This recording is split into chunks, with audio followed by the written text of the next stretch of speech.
욥기 11장 주석. 소발이 알지 못하는 것은? 소발은 세 친구 가운데 응보교리를 가장 옹호하는 사람입니다. 그는 욥이 죄를 짓는 모습을 본 적이 없으면서도 나타난 결과만 보고서 욥을 정죄합니다. 심지어 욥이 당하는 고난은 그가 실제 지은 죄에 비하면 가벼운 형벌이라고 말하기도 합니다. 소발은 모든 문제의 원인이 욥에게 있으므로 욥이 회개하기만 하면 모든 문제가 해결될 것이라 주장합니다. 소발의 주장처럼 선을 행하는 사람은 언제나 형통하고 악을 행하는 사람은 언제나 벌을 받는다면 얼마나 좋을까요? 소발의 주장이 사실이라면 욥은 지금 같은 고난을 겪어선 안 됩니다. 하지만 욥과 같은 어인도 어두운 고난의 터널을 지나는 것이 복잡한 인생의 한 단면입니다. 11장 통독. 나마 사람 소발이 대답하여 이르되 말이 많으니 어찌 대답이 없으랴. 말이 많은 사람이 어찌 의롭다 함을 얻겠느냐. 네 자랑하는 말이 어떻게 사람으로 잠잠하게 하겠으며 네가 비웃으면 어찌 너를 부끄럽게 할 사람이 없겠느냐. 네 말에 의하면 내 돈은 정결하고 나는 주께서 보시기에 깨끗하다 하는구나. 하나님은 말씀을 내시며 너를 향하여 입을 여시고 지혜의 오묘함으로 내게 보이시기를 원하노니 이는 그의 지식이 광대하심이라. 하나님께서 너로 하여금 너의 죄를 잊게 하여 주셨음을 알라. 네가 하나님의 오묘함을 어찌 능히 측량하며 전능자를 어찌 능히 완전히 알겠느냐. 하늘보다 높으시니 내가 무엇을 하겠으며 스올보다 깊으시니 내가 어찌 알겠느냐. 그의 크심은 땅보다 길고 바다보다 넓으니라. 하나님이 두루 다니시며 사람을 잡아 가두시고 재판을 여시면 누가 능히 막을 소냐. 하나님은 허망한 사람을 아시나니 악한 일은 상관하지 않으시는 듯하나 다 보시느니라. 허망한 사람은 지각이 없나니 그의 출생함이 들락이 새끼 같으니라. 만일 네가 마음을 바로 정하고 주를 향하여 손을 들 때에 내 손에 죄악이 있거든 멀리 버리라. 불의가 네 장막에 있지 못하게 하라. 그리하면 네가 반드시 흠없는 얼굴을 들게 되고 굳게 서서 두려움이 없으리니 곧 내 환난을 잊을 것이라. 네가 기억할지라도 물이 흘러감 같을 것이며 내 생명의 날이 대낮보다 밝으리니 어둠이 있다 할지라도 아침과 같이 될 것이요 네가 희망이 있으므로 안전할 것이며 두루 살펴보고 평안히 쉬리라. 네가 누워도 두렵게 할 자가 없겠고 많은 사람이 네게 은혜를 구하리라. 그러나 악한 자들은 눈이 어두워서 도망할 곳을 찾지 못하리니 그들의 희망은 숨을 거두는 것이니라. 12장 주석. 욥이 자신을 지혜롭다 주장하는 이유는? 세 친구들은 줄곧 욥의 어리석음을 책망하며 자신들의 지혜를 찬양합니다. 이에 욥은 경멸적인 어조로 그들의 지혜를 부정합니다. 오히려 자신이 더 지혜 있는 자라고 주장합니다. 욥이 그렇게 주장하는 이유는 자신에게는 세 친구에게 없는 지식이 있기 때문입니다. 의로운 사람도 고난을 겪을 수 있다는 지식 말입니다. 사실 이것은 매우 중요한 지식입니다. 만약 하나님께서 응보 교리를 따라서 단순하게 세상을 통치하신다면 짐승들도 하나님의 뜻을 알 수 있을 것입니다. 하지만 하나님의 통치는 인간의 상식을 뛰어넘습니다. 한치 앞을 알 수 없는 것이 인간의 일생입니다. 그러므로 우리도 단순하게 생각해선 안 됩니다. 12장 통독. 욥이 대답하여 이르되 너희만 참으로 백성이로구나. 너희가 죽으면 지혜도 죽겠구나. 나도 너희같이 생각이 있어 너희만 못하지 아니하니 그 같은 일을 누가 알지 못하겠느냐. 하나님께 불러 아뢰어 들으심을 입은 내가 이웃에게 웃음거리가 되었으니 의롭고 온전한 자가 조롱거리가 되었구나. 평안한 자의 마음은 재앙을 멸시하나 재앙이 실족하는 자를 기다리는구나. 강도의 장막은 형통하고 하나님을 진노하게 하는 자는 평안하니 하나님이 그의 손에 후히 주심이니라. 이제 모든 짐승에게 물어보라. 그것들이 네게 가르치리라. 공중의 새에게 물어보라. 그것들이 또한 네게 말하리라. 땅에게 말하라. 네게 가르치리라. 바다의 고기도 네게 설명하리라. 이것들 중에 어느 것이 여호와의 손이 이를 행하신 줄을 알지 못하랴. 모든 생물의 생명과 모든 사람의 육신의 목숨이 다 그의 손에 있느니라. 입이 음식의 맛을 구별함같이 귀가 말을 분간하지 아니하느냐. 늙은 자에게는 지혜가 있고 장수하는 자에게는 명철이 있느니라. 지혜와 권능이 하나님께 있고 계략과 명철도 그에게 속하였나니 그가 허르신즉 다시 세울 수 없고 사람을 가두신즉 놓아주지 못하느니라.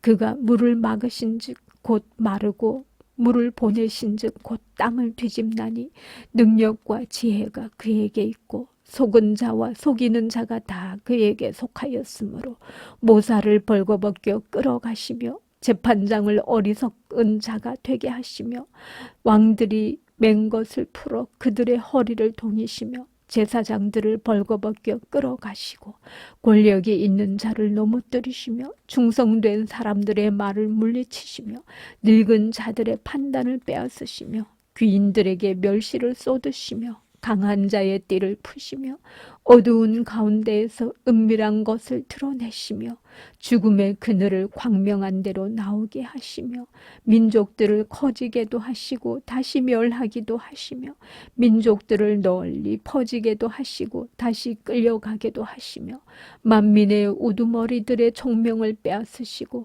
그들을 길 없는 거친 들에서 방황하게 하시며 빛 없이 캄캄한 데를 더듬게 하시며 취한 사람같이 비틀거리게 하시느니라. 13장 주석. 욥이 세 친구를 거짓말쟁이라고 비판한 이유는 욥은 세 친구가 거짓말쟁이라고 비판합니다. 응보교리를 사수하기 위해 아무 증거도 없이 욥을 정죄하기 때문입니다. 세 친구는 세상을 단순하게 생각합니다. 예외를 인정하지 않습니다. 그런 점에서 우리도 세 친구와 같은 실수를 범할 때가 많습니다. 지금 어려움을 겪는 것은 기도하지 않았기 때문이라고 생각하는 경우가 대표적입니다. 그 생각을 반대로 하면 열심히 기도하기만 하면 아무 어려움을 겪지 않는다는 것입니다. 하지만 실제 인생은 그렇게 단순하지 않습니다. 13장에는 변론이라는 단어가 자주 등장합니다. 이것이 법정의 용어라는 점이 중요합니다.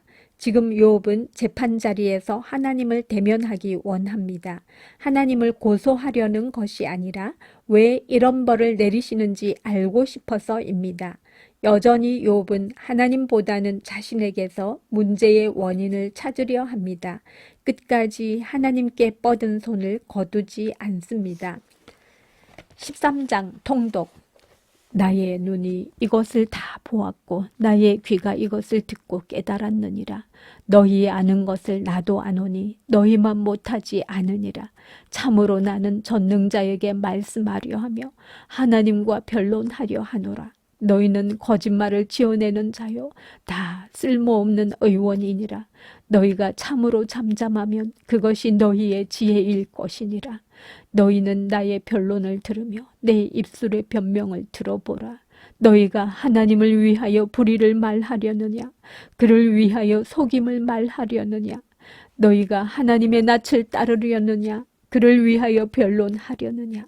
하나님이 너희를 감찰하시면 좋겠느냐? 너희가 사람을 속임같이 그를 속이려느냐?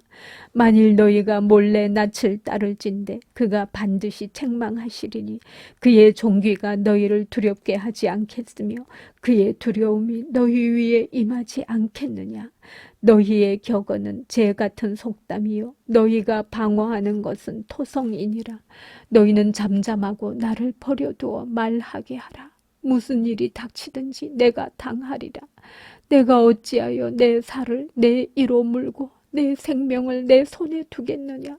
그가 나를 죽이시리니 내가 희망이 없노라.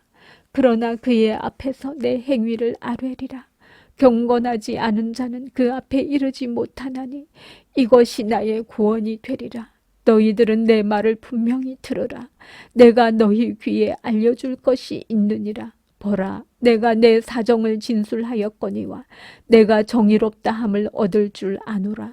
나와 변론할 자가 누구이랴. 그러면 내가 잠잠하고 기운이 끊어지리라. 오직 내게 이 두 가지 일을 행하지 마옵소서. 그리하시면 내가 주의 얼굴을 피하여 숨지 아니하오리니 곧 주의 손을 내게 대지 마시오며 주의 위엄으로 나를 두렵게 하지 마실 것이니이다. 그리하시고 주는 나를 부르소서. 내가 대답하리이다. 혹 내가 말씀하게 하옵시고 주는 내게 대답하옵소서. 나의 죄악이 얼마나 많으니까 나의 허물과 죄를 내게 알게 하옵소서. 주께서 어찌하여 얼굴을 가리시고 나를 주의 원수로 여기시나이까. 주께서 어찌하여 날리는 낙엽을 놀라게 하시며 마른 검풀을 뒤쫓으시나이까. 주께서 나를 대적하사 괴로운 일들을 기록하시며 내가 젊었을 때에 지은 죄를 내가 받게 하시오며 내 발을 착고에 채우시며 나의 모든 길을 살피사 내 발자취를 점검하시나이다. 나는 썩은 물건의 낡아짐 같으며 좀 먹은 의복 같으니이다. 14장 주석.